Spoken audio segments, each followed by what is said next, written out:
Ibimenyetso icumi biranga urukundo rw'agahararo. Haravuga ko urukundo ari amayobera kandi ko kurishura by'ukuri bitoroha. Hari ibintu by'ingenzi wagenza ukamenya niba umuntu agukunda urukundo rw'ukuri cyangwa niba agukunda urukundo rw'agahararo. Icya mbere, urukundo rw'agahararo ruba rushingiye gusa ku byo umuntu yashimye ku wundi bigaragara inyuma. Icya kabiri, urukundo rw'agahararo rutuma umuntu atabona aho undi afite intege nke n'ibyiza afite rukabikabiriza. Icya gatatu, urukundo rujyanwa n'akazi kubakishije umucanga gusa kuko rutaramba cyangwa ngo rumare igihe.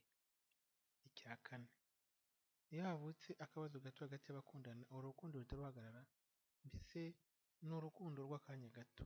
Icya gatanu, uru rukundo rutangira kandi rukemeranywaho nta gihe cyo gutekereza kibayeho, rufatiraho kandi nta gihe cyo kumenyana rugira. Icya gatandatu, urukundo rw'agahararo ruba rufite impamvu ariko zishingira cyane ku kwikunda. Icya karindwi, urukundo rw'agahararo rugendera ku marangamutima y'abandi ntirwigera rwifatira icyemezo. Icya munani, urukundo rw'agahararo rubuza amahoro.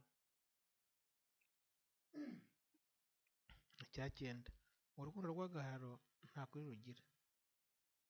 Icya cumi, urukundo rw'agahararo nta ntambwe rutera, n'iyo rwayitera ruba rugira ngo rwigerere ku byo rwishakira.